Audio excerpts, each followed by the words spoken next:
Salut à tous, c'est Jérôme. Comme d'habitude, vous likez, vous commentez, vous me mettez un message, un commentaire pour dire ce que vous pensez de la vidéo. Vous cliquez sur la cloche pour les notifications et on commence. Alors, il n'y a pas longtemps, là, il y a eu un événement un peu spécial qui s'est passé. Une course de voitures autonomes. Alors vous allez me dire, mais pourquoi tu parles de ça, Jérôme? Eh ben, tout ça, ça veut te dire que, comment dire ça? C'est-à-dire que peu à peu, les voitures autonomes, c'est des IA et ils sont en train d'apprendre à devenir complètement autonomes, donc à apprendre à être meilleurs. Donc, c'est-à-dire que c'est des technologies qui peuvent être mises, par exemple, dans des robots, dans des robots. Bon, ça n'a pas été un énorme succès. Beaucoup de gens se sont moqués, mais bon, c'est ce qui s'est passé il y a quelques années, hein, quand l'ordinateur se battait contre les meilleurs joueurs d'échecs et qui perdaient.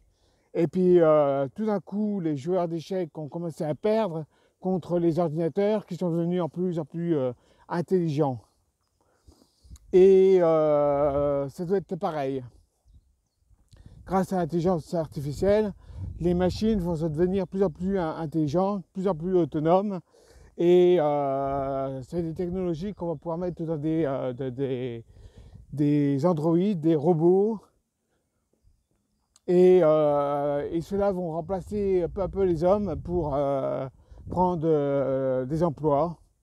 Ce qu'ils commencent à faire même sans de la robotique. Hein, l'IA est en train de remplacer l'homme.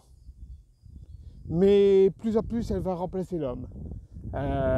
Bon, j'espère que les gens pourront, on peut imaginer, investir dans un robot, travailler, investir dans un robot, et puis que ce robot travaille pour eux.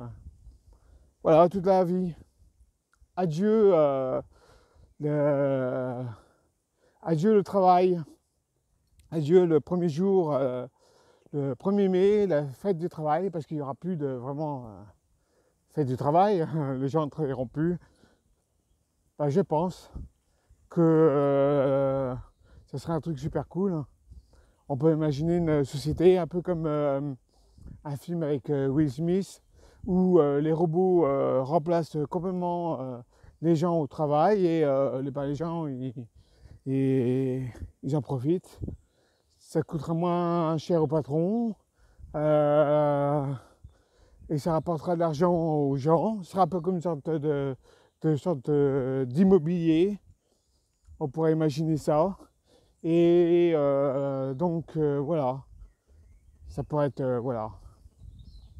Et les gens ils profiteront de la vie, voilà. Et ça créera un moment, voilà, les gens travailleront plus, profiteront plus de la vie. Et voilà, ce serait, je pense que ce serait un truc super cool, un grand progrès pour l'humanité. J'espère que les gens seront plus intelligents financièrement et qu'ils investiront, apprendront peu à peu à devenir moins cons et à investir plus leur intelligence que leur argent dans des conneries. Voilà. Voilà, c'est ma façon de penser, de voir les choses. Je ne sais pas ce que vous en pensez, donc dites-moi. Mais voilà, cette histoire de, de voitures autonomes qui font des courses. Bon, alors après, en plus, c'est un nouveau sport automobile, hein, voilà, mais c'est aussi comme, comme la Formule 1, hein, il faut savoir que dans la Formule 1, par exemple, on utilise des technologies qui vont aussi après dans des voitures pour améliorer les voitures, etc. Les voyages dans l'espace, bah, on se demande ouais, à quoi ça sert, mais il y a beaucoup de choses qui ont été utilisées pour des technologies qui ont été utilisées pour les humains.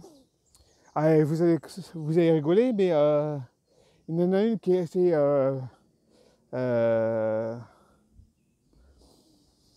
qui va vous faire rire. Eh ben les Pampers. Ben, vous savez que les Pampers, c'était utilisé par les astronautes parce que quand on est dans les combinaisons et dehors, et puis pour faire des révisions ou travailler dehors, avec les. Voilà, il n'y a pas de chiottes, hein, et ben ils pissaient dans leurs Pampers. Et alors que parce que là je fais de la pub, ouais, oh, je m'en fous. De leur couche culotte. Donc voilà, et puis bon, on utilise ça pour les bébés, pour les adultes aussi, hein, mais bon, à la base, c'était déjà utilisé pour les adultes. Il y a plein de technologies qui viennent de l'espace, hein, qui ont été utilisées par les astronautes, et puis ça vient révolutionner la vie des humains. Il faut savoir que le téléphone, il y a eu beaucoup de téléphones à clapper à un certain moment. Il faut savoir que l'origine de l'idée, c'est Star Trek. Dans Star Trek, on voit le capitaine Kirk et tous les personnages de Star Trek avoir un appareil qui ressemble à un téléphone portable à clapper. Hein. Et l'idée vient de là. Hein. Des fois, la science-fiction rattrape la réalité. Voilà. Voilà, alors comme d'habitude, vous likez, vous commentez, vous me dites ce que vous en pensez. Et on se voit dans la prochaine vidéo. À bientôt.